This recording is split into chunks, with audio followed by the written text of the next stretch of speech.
Good evening once again. Tonight, Cheektowaga police are piecing together a wild chain of events that led to a deadly car crash. This crash claimed the life of a 21-year-old woman who has now been identified as Jacqueline McLean. And all new tonight, this surveillance video captures McLean and another woman running from a store just moments before this accident happened. It's reported that the two were shoplifting. 7 Eyewitness News reporter Sean Robson joins us now to walk us through what we're looking at here. Sean? Keith and Ashley, I learned that the car police say ran the red light and caused that crash was actually at a Save-A-Lot nearby. Now, we obtained this surveillance video. Take a look here. This was at the Save-A-Lot right down the road.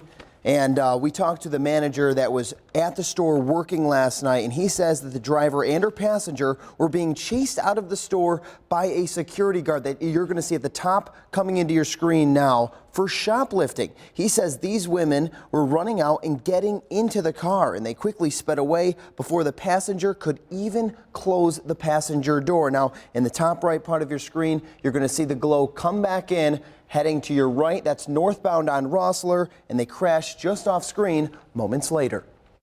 Everything was moving so fast. Dwayne Gibson was first to the scene. They was coming from this road. They were going so fast that when they came over the bridge, the car was airborne and bottomed out. Gibson tried piecing together a nightmare he experienced at 8:10 last night when police say this crash involving 3 women left 21-year-old Jacqueline McLean dead. I immediately dumped my cigarette because I saw bodies in the air.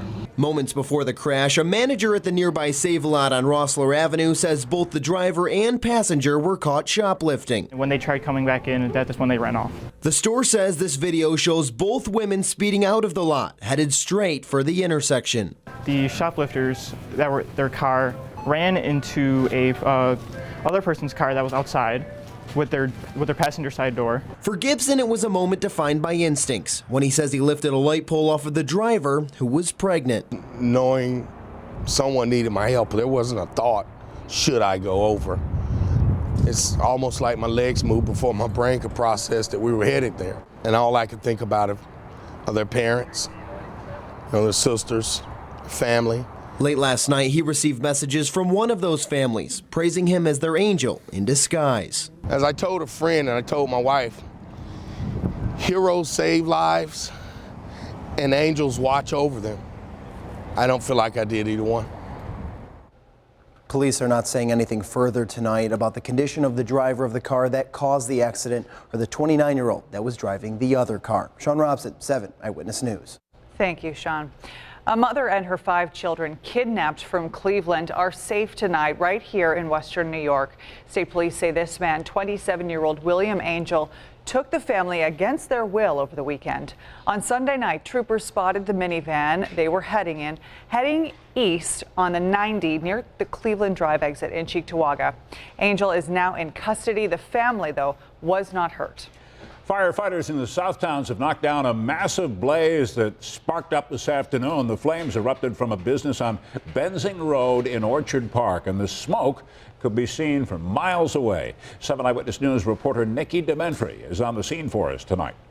Good evening, Ashley and Keith. It was just moments ago that 8 fire companies left after battling this massive fire at this building behind me. Fire investigators are still inside. Now, that fire sent 1 person to the hospital. It destroyed this building. Now, a call came in for a vehicle fire at Buffalo and Orchard Park topsoil on North Benzing Road, which you see here. Fire officials say once they got on the scene, the fire had spread to the building. Everyone inside made it out safely by the time crews arrived, but 1 person who may have been working on the truck was sent to ECMC. Now, the cause of this fire is still under investigation, but officials believe wind may have spread the fire from the truck to the building. They're always making noise over there, so I didn't think it was a fire, and then just smoke instantly started pouring. You couldn't even see in the parking lot. It was going up on the 219. We have definitely some diesel fuel and, whatever, the burning materials that were inside there that would cause that much smoke. The wind definitely helped expedite the fire. Hazmat and the DEC were both also on scene as a precaution. Now, as for that person taken to ECMC, their condition is still unknown at this point. In Orchard Park, Nikki Dementry, 7 Eyewitness News. Thank you, Nikki. A new computer glitch is causing taxpayer trauma. A mistake by the state has some people thinking they owe the government thousands of dollars. Here's 7 Eyewitness News reporter Ed Riley. We've had about 500 phone calls on Monday. It has been a crazy week for Tammy Sankey, whose phone has been ringing